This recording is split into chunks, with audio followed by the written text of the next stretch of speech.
Hey guys, hello, నమస్తే. So నా పేరు అజయ్. సో గైస్, నిన్న జరిగిన ఎఫ్ఎంజీ ఎగ్జామ్ ఓకేనా, పేపర్ ఎలా ఉందంటే ఒక మోడరేట్ లెవెల్లో ఉంది. ఓకేనా, ఈజీ అని చెప్పలేం, మరీ కష్టం అని చెప్పలేం, ఓకే మోడరేట్ లెవెల్లో ఉంది. ఓకేనా.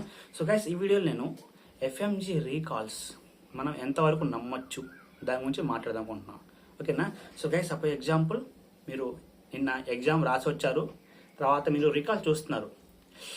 అరే ఏంటి ఇంతేనా, అరే నేను ఇది మిస్ చేశానా, అబ్బా అనిపిస్తుంది. ఒకసారి అయితే అంతే, ఒకసారి ఏడుస్తాము, అబ్బా సిల్లింగ్ మిస్టేక్ చేసేసానే అనిపిస్తుంది.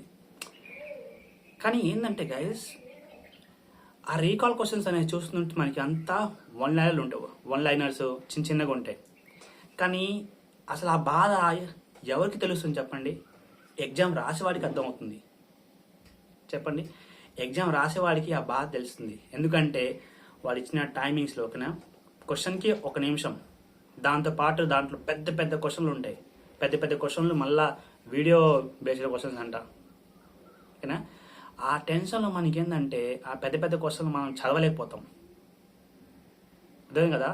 కాబట్టి ఏంటంటే అది మామూలుగా ఏంటంటే ఆ బాధ ఎగ్జామ్ రాసేవాడికి ఎగ్జామ్ హాల్లో వాడికి తెలుస్తుంది, అంతేనే కదా. రీకాల్స్ అంటే ఏంటంటే జస్ట్ మనం ఏంటంటే ఓకే సార్ ఇది వచ్చింది, సార్ అది వచ్చింది చెప్తాం.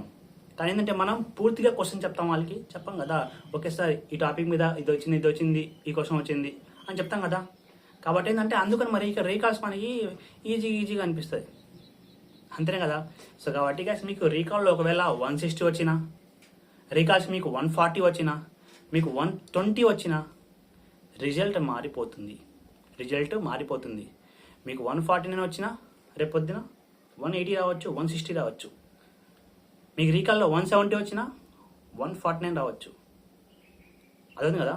కాబట్టి ఏంటంటే జస్ట్ మీరు రీకాల్ని బేస్ చేసుకొని మీరు ఏంటంటే మీ మీ మీ కాన్ఫిడెన్స్ని లో చేసుకోమాకండి. ఓకేనా. సో కాబట్టి నేను అనుకోవటం ఏంటంటే మీరు అసలు రీకాల్ చూడండి, కానీ మీకు ఎంత వస్తుందో లెక్కలు మాత్రం పెట్టుకోమాకండి. ఓకేనా. ఓకే, జస్ట్ చూసుకొని చాలు. ఓకేనా. సో కాబట్టి just wait for your result. Okay, thank you very much guys.